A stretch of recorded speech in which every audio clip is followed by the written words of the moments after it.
CGI पर जूता उछालने वाला वकील राकेश किशोर अपने आप को बहुत बड़ा सूरमा समझ रहा था। वो समझ रहा था कि बहुत बहादुरी का काम किया है। उसको लेकर ये तमाम ट्रोल आर्मी समर्थन करने के लिए जुट गई। हिंदूवादी दक्षिणपंथी संगठन से जुड़े हुए तमाम यूट्यूबर्स, तमाम इन्फ्लुएंसर, वेबसाइट और मेन स्ट्रीम मीडिया इस शख्स को हीरो बनाने के लिए इसके इंटरव्यू चलाने लगी। लेकिन ये शख्स इतना कायर है कि अपने घर के अंदर कैद हो गया। ये शख्स उन लोगों का सामना कर नहीं पा रहा जो इसके किए गए काम के विरोध में इसके घर के बाहर पहुंचे थे।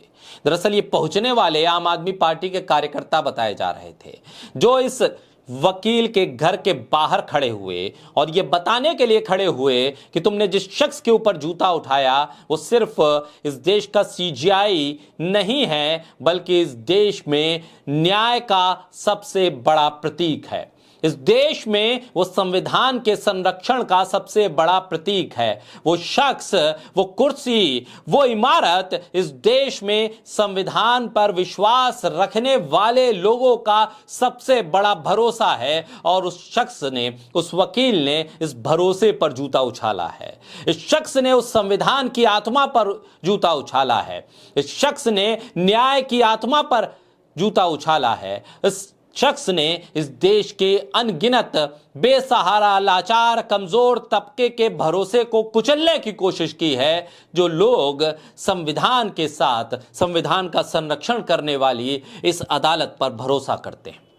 ये वकील अपने घर में कैद हो गया जब आम आदमी पार्टी के कार्यकर्ता उसको यह एहसास दिलाने के लिए पहुंचे थे कि जो तुमने किया वो देशद्रोह से कम नहीं है, ये इस देश के अपमान है, ये इस देश की आजादी को दिलाने वाले लोगों का अपमान है, वो इस देश में संविधान को ड्राफ्ट करने वाले लोगों का अपमान है, ये बाबा साहब भीमराव अंबेडकर का अपमान है। तो ये वकील राकेश किशोर अपने घर में कैद हो गया। दरअसल आम आदमी पार्टी के नेता सौरभ भारद्वाज ने ट्वीट करके इस बात को बताया कि जब तुम पहुंचे तुम्हारे घर पर तो तुम गायब थे, तुम निकले नहीं अपने घर से। यह इस बात को बताता है कि राजनीतिक तौर पर विचारधारा अलग अलग हो, लेकिन यह सवाल सबसे बड़ा है कि इस संविधान और इस संविधान का संरक्षण करने वाले सर्वोपरि हैं। लेकिन कुछ पॉलिटिकल पार्टी के नेता लगातार इस वकील के समर्थन में आते रहे। सीजीआई पर हुए इस घिनौने हमले के विरोध में भी आवाज उठाना लोगों के लिए भारी पड़ने लगा। घंटों बीतने के बाद निंदा के कुछ शब्द निकल पाए। घंटों बीतने के बाद सिलेक्टिव लोगों ने ही ट्वीट करके इस घटना की निंदा की। आखिर क्यों नहीं इस देश में संविधान का संरक्षण करने वाली, न्याय की आत्मा को जिंदा रखने वाली संस्था को लेकर इतना भी सम्मान नहीं है कि इस देश के एक दलित सीजीआई पर जूता उछाल दिया जाए और आप उस शख्स का इंटरव्यू पूरे मीडिया में चलवाते रहें, उसको स्पेस दिया जाए हीरो बनाने के लिए और उसके विरोध में एक आवाज ना उठे। वो ऐसी दलित राजनीति करने वाले संगठन भी जब खामोश रहें तो समझिए कि हालात आवाज उठाने लायक कितने बचे हैं और कितने खत्म हुए।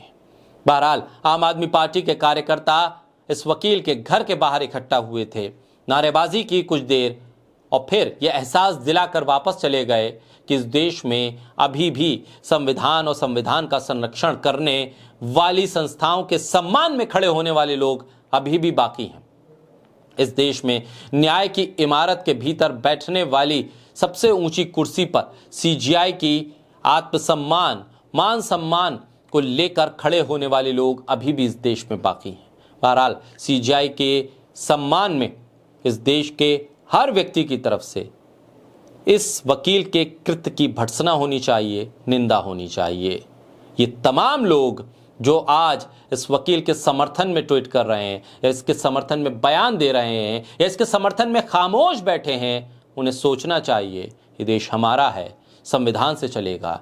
न्यायपालिका संविधान के दायरे में रहते हुए आपको भी न्याय देती है, हर व्यक्ति के लिए वो समान होती है। तो ऐसे में उसके सम्मान के लिए भी आप समान रूप से आवाज उठाइए।